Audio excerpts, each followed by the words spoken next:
Good morning.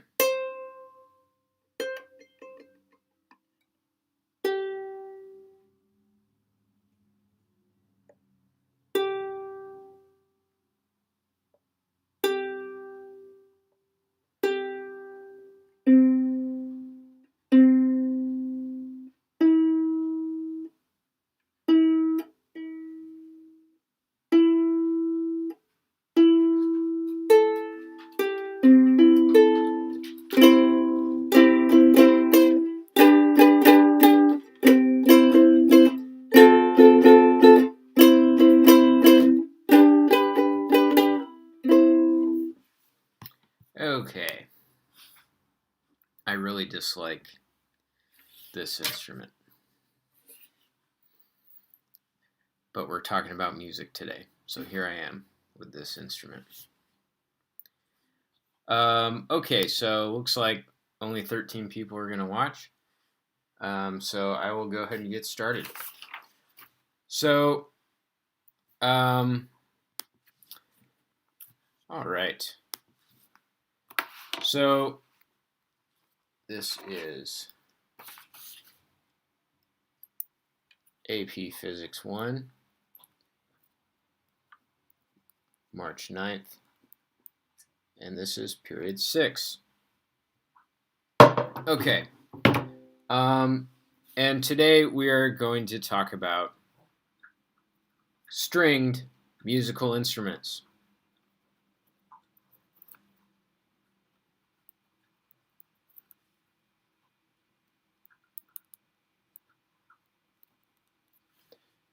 Okay.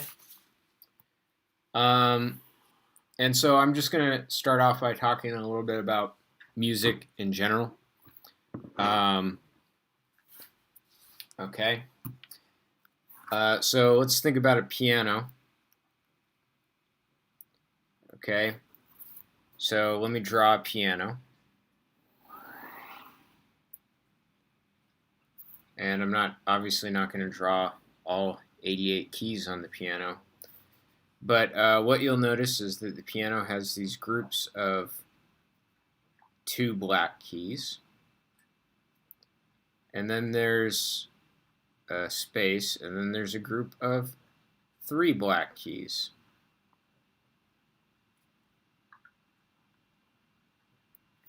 And then there's a space, and then it repeats. There's another 2 black keys. And then there's another 3 black keys. Okay. So these are the black keys. And then you have the white keys, which are kind of below the black keys. So they're like this. Okay. And while I'm finishing this drawing, who can tell me which note this is? What is this note right here?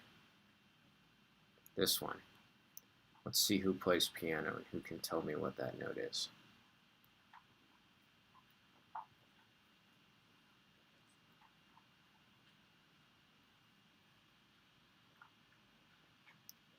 Okay. So I'm just giving people a chance to answer that if they know it. Anyone going to type it in? Any piano players in the house?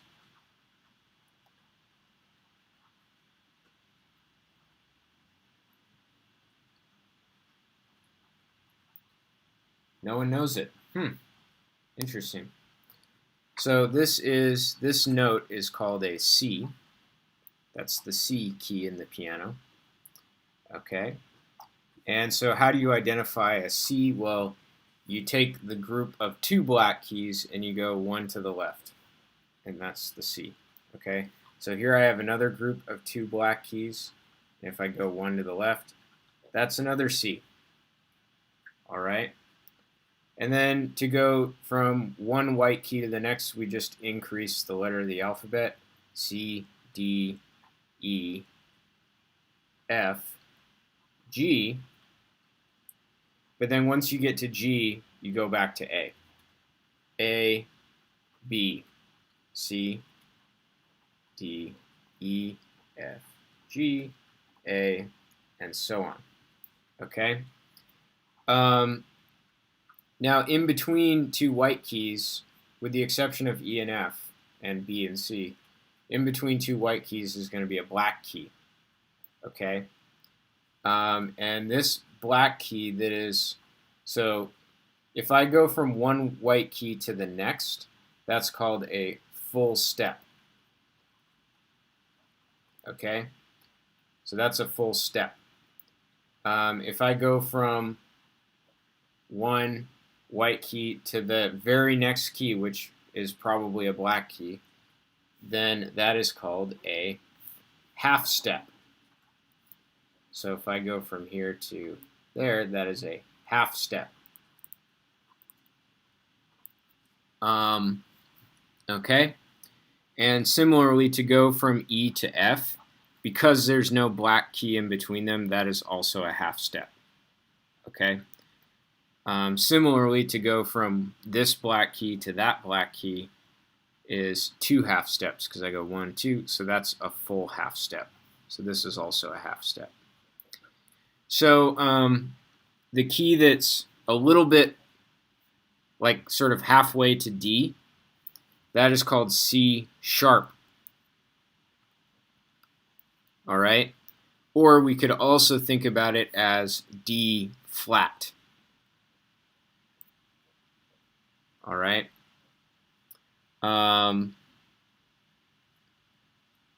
Okay.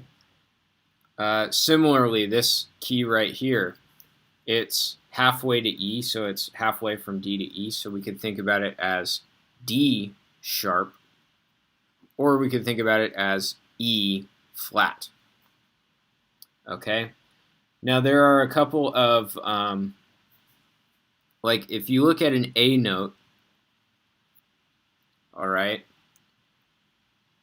there's another A later on in the piano. Okay? So this distance from one A to the next A is called an octave. Oops.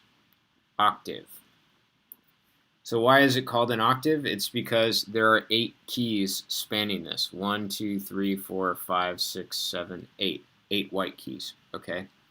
So that's called an octave. Okay? Similarly, if I go from A to E, that is called a fifth. Why? Because A to E is 1, 2, 3, 4, 5 keys. Okay? Similarly, an A to a D is called a fourth. All right?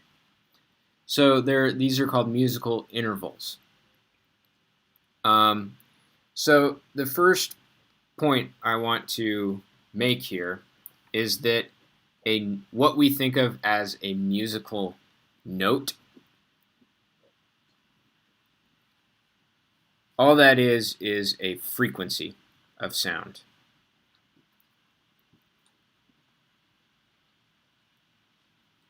Okay? And to prove that to you, I have a tuning app open right here. And let's see if I can zoom in a little bit. Autofocus it. Come on. Maybe I need to turn the brightness down. Okay. So if I take this and I play a note, let's see what happens.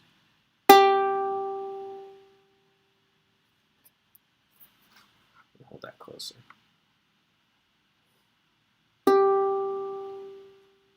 So see how it says, if I pluck this string, it's a G note. But that G corresponds to 391 hertz. Okay? So what we think of as a note in music is a frequency of a sound wave. Okay? Now let's try and figure out what is an octave. So I'm going to play a C note. So this C is 200 and about 260 hertz. It's a little bit flat because see how I'm a little bit too low in frequency. 259 hertz. And now I'm going to play one octave above it.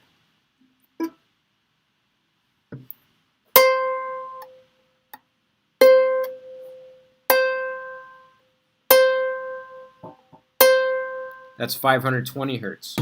So the first C that I played was approximately, what did I say? About 259 hertz, point something hertz. And then the next C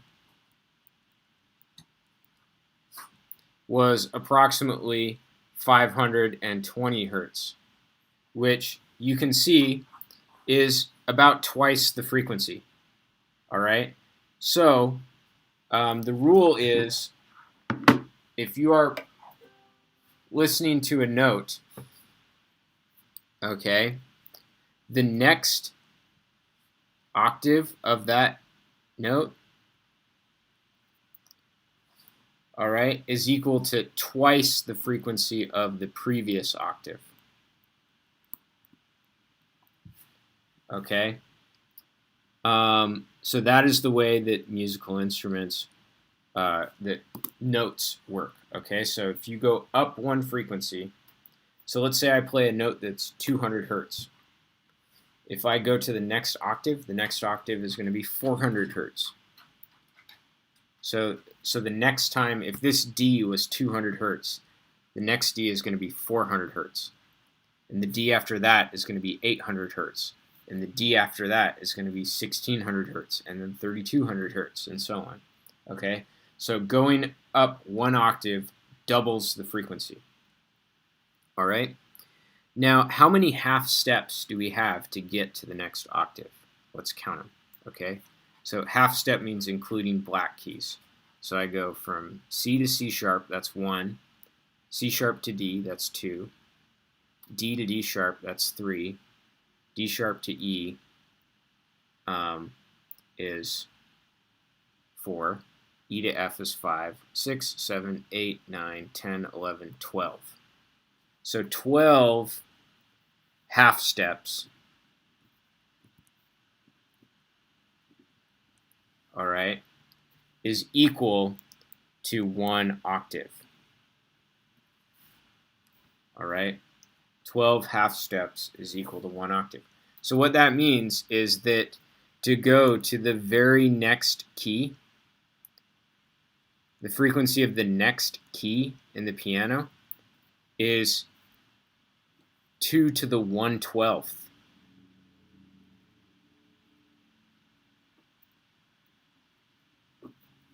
Two to the 1/12th times the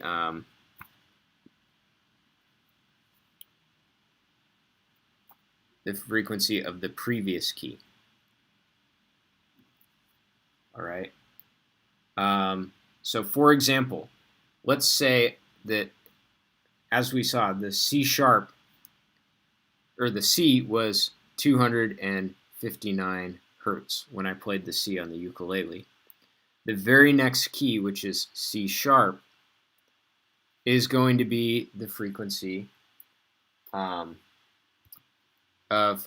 259 times 2 to the 1/12th. So let's figure out what that is.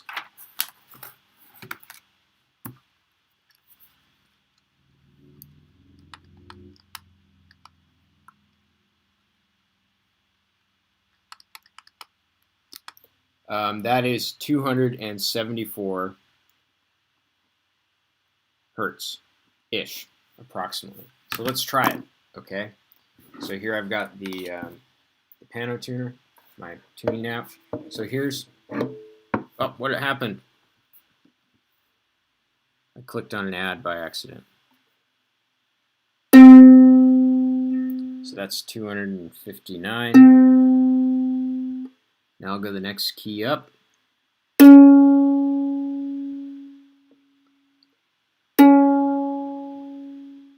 About 278.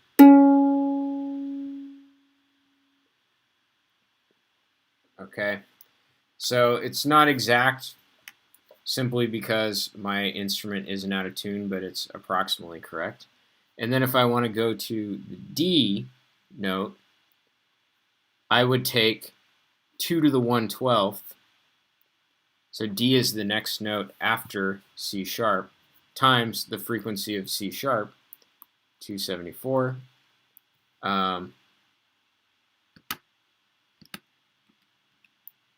So if I do that, I get about 291 hertz. So now let me play a D note and see how that sounds.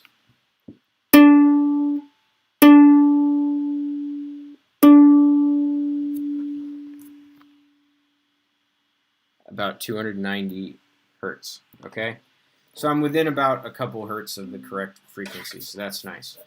All right, so why am I doing this to you? I'm just trying to show you that a lot of the concepts in music are really related to concepts from physics, in particular wave physics. Frequency is the same thing as note, okay? Whoops. So what we are going to talk about for the most part today is stringed instruments.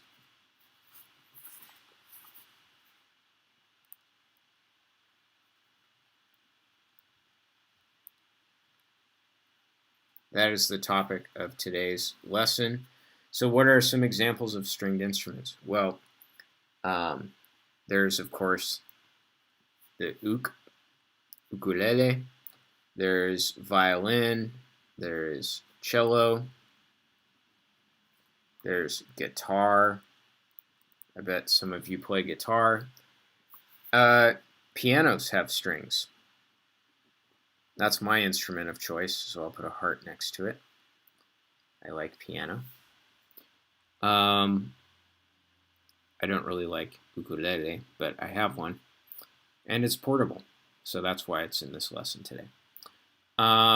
So these are stringed instruments, all right? And so when you pluck,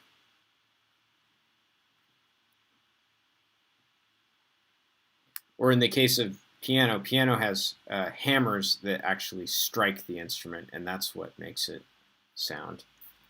So I'll say pluck or strike a string, you create what is called a standing wave.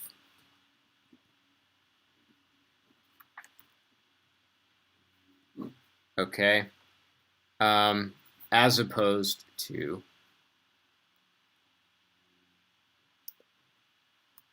a traveling wave. Okay? So what is a standing wave? A standing wave is a wave in a confined space.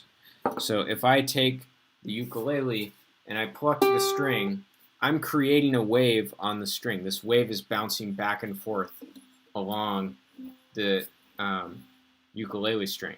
Okay? So that's a standing wave because it's trapped to exist on the string. Okay? Another example is a wave in a bathtub.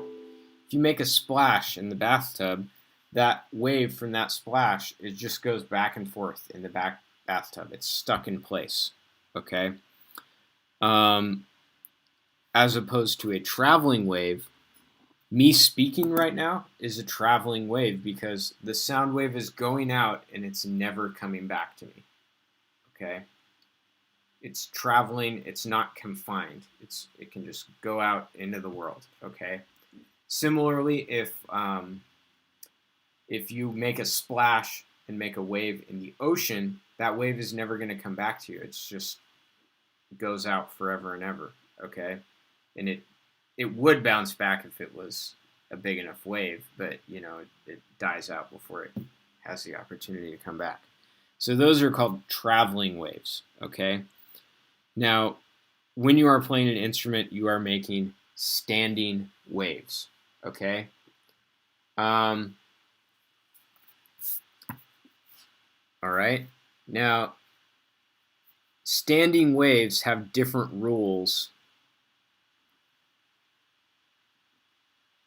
than traveling waves, okay? Standing waves can only have, certain wavelengths.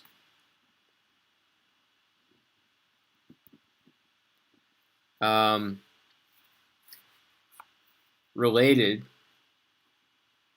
to the size of the container. All right. And the reason that is the case is because of the boundary. All right. So when I have a ukulele, the boundary of that string is, the peg, or the top fret, I guess. I don't know what you would call this part. But the wave is stuck. It's confined from here to the bridge down here, okay? So because of those two boundaries, I can only have certain wavelengths when I pluck the string, okay?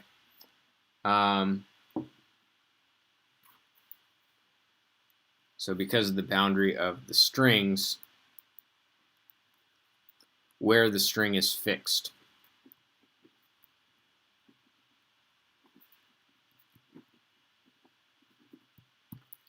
Okay, so I am going to represent a musical instrument in a very, very basic way. So we are going to represent a stringed instrument simply as, here's the string, okay, and here are the ends of the string where the string is tied down, okay?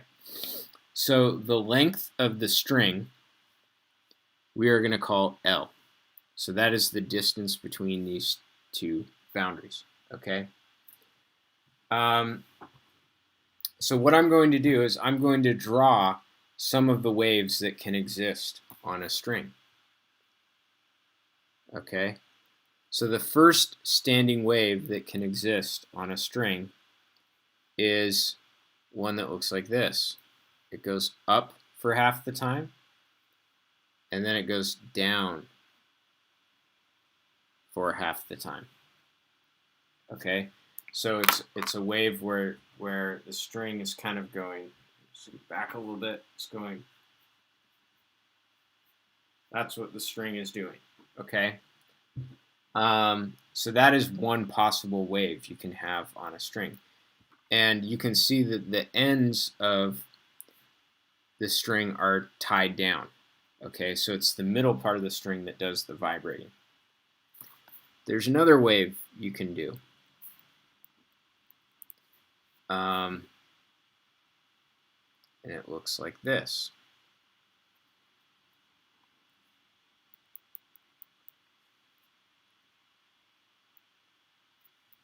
Okay, so this wave, it kind of looks like, oh bug, I'm so sorry. Kind of does like this thing. All right, or maybe you think about it like this. I don't know how you want to think about it, but I'm so sorry, bugger. Come here. Oh bugger. Oh bugger. Oh, give me a num num. Oh, I'm so sorry. Oh, I'm so sorry, bugger. Oh bugger.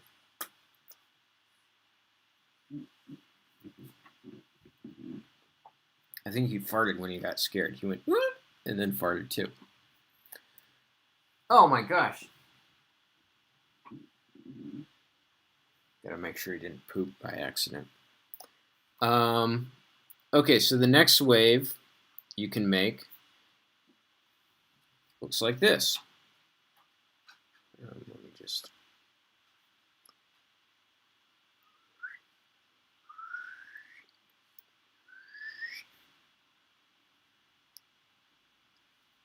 like that. The next wave you could make looks like this.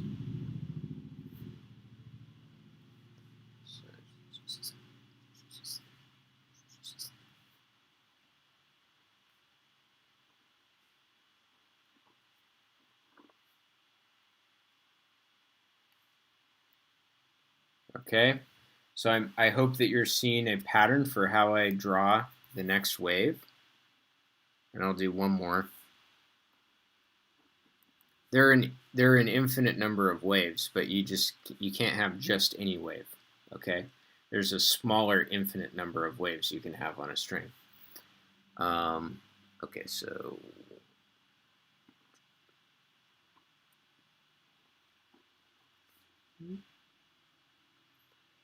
okay. So, all right, cool. So let's talk about these waves.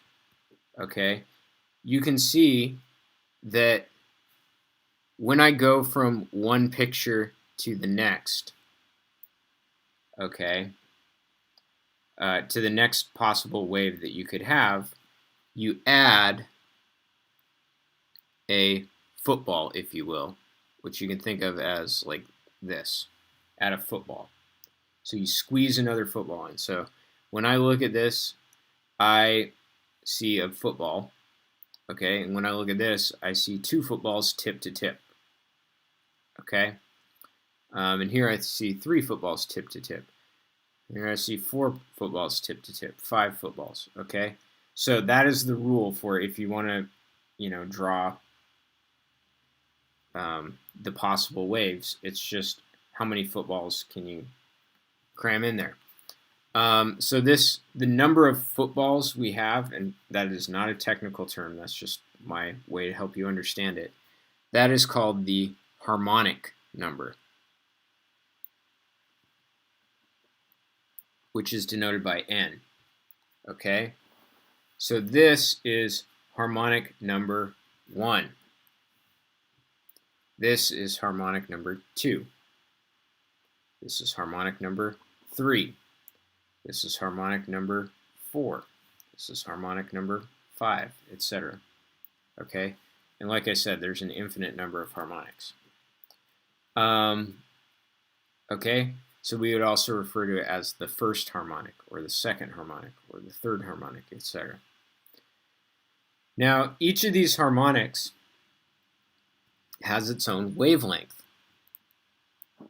Okay, and that wavelength is related to the overall size of the instrument, which we're calling L. All right, so what makes up a full wave? Well, a full wave has to have a full peak and a full valley. Okay, so we can see that this wave has a full peak, but it doesn't have a full valley. If it had a full valley, it would, look like this. There would be the valley. Okay, now because the peak and the valley have the same size, this is only half a wave. So the length of the instrument is half of a wave. But if I take the length of the instrument and I multiply it by 2, then I would get a full wave. So the wavelength of the first harmonic is 2L. And we're going to recognize a pattern here, so I'm going to write this in a more suggestive form of 2L over 1. Okay? Now, if we look at the second harmonic here, we can see that the instrument, we see a full peak and a full valley. So for the second harmonic, this wave fits perfectly within the instrument. So the wavelength of the second harmonic is just L. But I'm going to write that in a more suggestive way. I'm going to write it as 2L over 2. All right.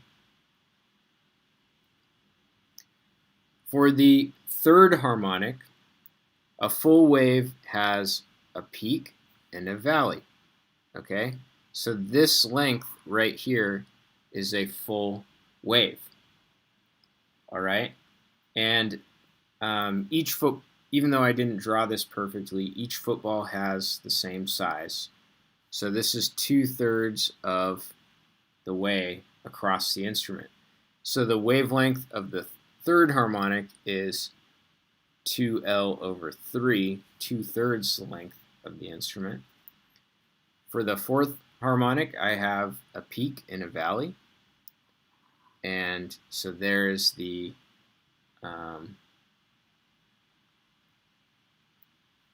there's a full wave, and you can see that that's halfway across the instrument. So the wavelength of the fourth harmonic is L over 2, but I can write that in the more suggestive way of 2L over 4. Okay. And then for the fifth harmonic, we can see that a full wave is right here. So this length right here is a full wavelength for the fifth harmonic. And I can see that there are 5 footballs. Each one has the same size. And two of those footballs is an entire wavelength. So this is 2/5 of the way across the instrument. So the wavelength of the fifth harmonic is 2L over 5. So I think you can see the pattern here, and we could guess a formula for the wavelength of the nth harmonic. So the wavelength of the nth harmonic is 2L over n. Okay? 2L over n. So that is one of our main formulas for today. All right. So what we would also like to do is find the frequency. That's more important, because when we pluck a guitar string or you pluck a piano string, the amplitude of the wave is so small that you can't really see it. So even though this is the way the string is vibrating, you can't really see it because the amplitude is so small. So it's much easier to hear rather than to see the vibrating string. Okay, so we have this equation, V equals lambda F. All right. And so if I divide both sides by lambda, I get that frequency is V over lambda. So then I'm going to take my formula for the wavelength of the nth harmonic and plug it into that equation. So it's 1 over lambda, so I have to take this fraction and flip it, excuse me. So what I get is that the frequency is NV over 2L. So that is the frequency of the nth harmonic. So these are our two main equations for today. So N is the harmonic number. All right. L is the length of the vibrating portion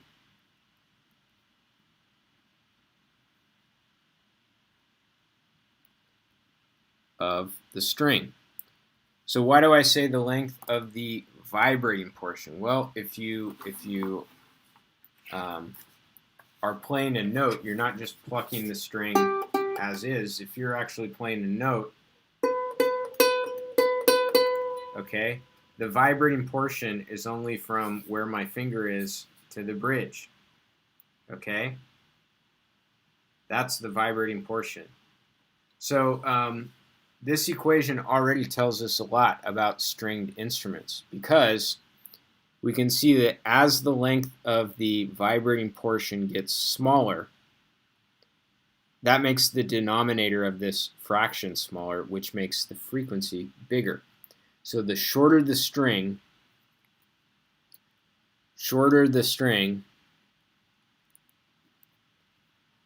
leads to a higher frequency.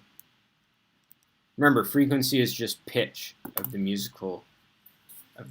Okay, so let's see that in action. I'm going to move my finger down the fretboard, and you'll see that the pitch goes up.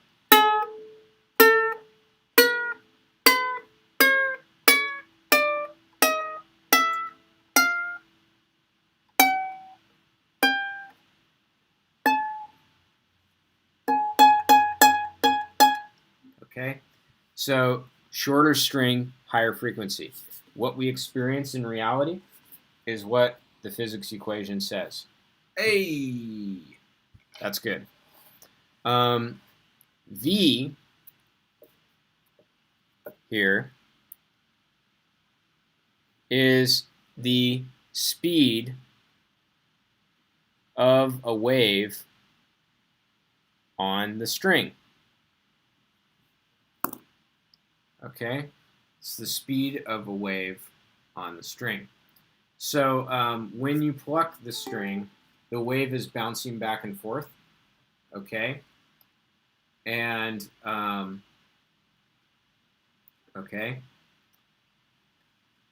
and the speed of that wave is what is meant by v. So that's not the speed of sound, it's the speed of a wave on the string. Now, how do we adjust the speed of a wave on the string? Well, one option is we could use a different string.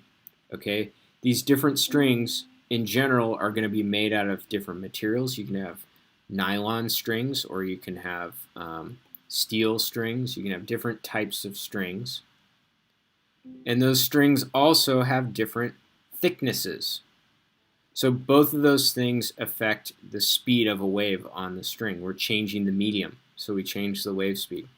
The other thing that affects it is when we tune it, you adjust these pegs. So if I turn this peg,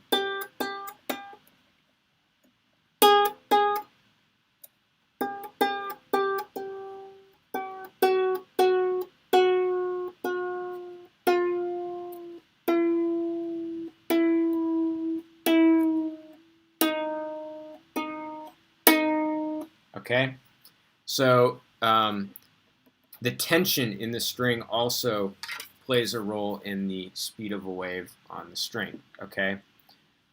So basically what happens is more tension leads to a higher wave speed, all right? Which leads to, because v is on the numerator of this fraction, a bigger wave speed means a higher frequency. Okay?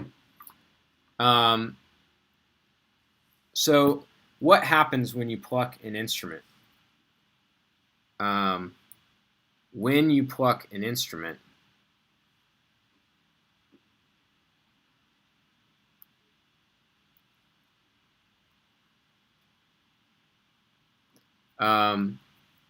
you create a superposition of all the harmonics.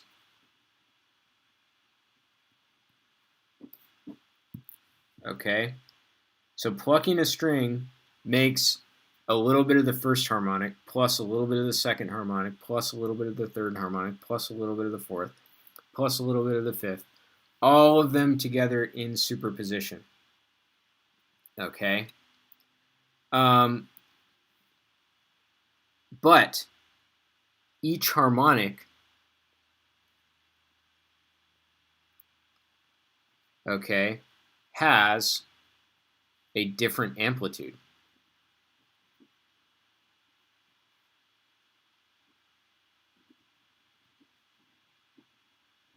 Okay?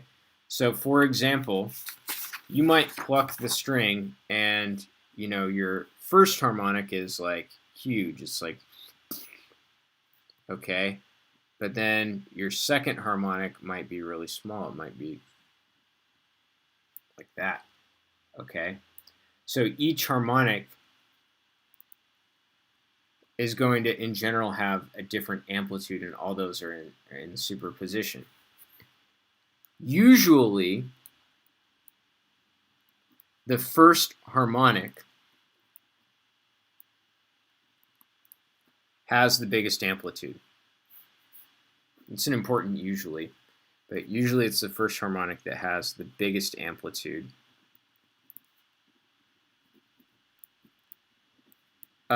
So therefore, that is the note that we register. Okay, so basically, when you are listening to a sound, you are listening to the first harmonic. Okay, so you register as the tonality of the note the first harmonic, or whichever harmonic is biggest. Okay, but usually it's the first harmonic. So if I want to know the frequency of the first harmonic, that's n equals 1. Okay, so what that means is that the frequency you hear is V over 2L. All right, so how did I get V over 2L? It's because I set n equal to 1, and 1 times V is just V. Okay. The other harmonics,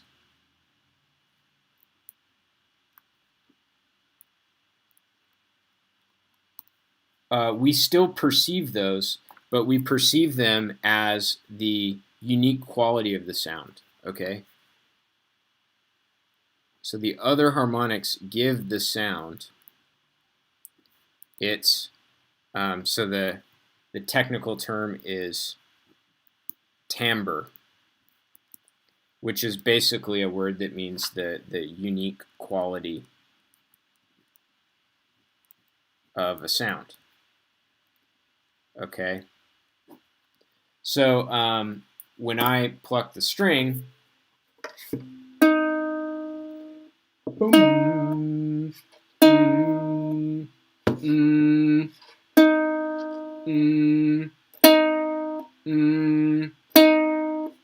so I'm humming the same note as the string when I pluck it, but you can tell the difference between the two. So my voice and the string, we both have the same first harmonic, but the other harmonics have different sizes, okay? Maybe I have extra second harmonic compared to the ukulele, and so that gives my voice its unique sound compared to the ukulele, okay? So the higher harmonics give the sound its color, its unique quality. So two instruments can play the same note. That just means their first harmonics are the same. But the size of the other harmonics will be different depending on the instrument. Okay.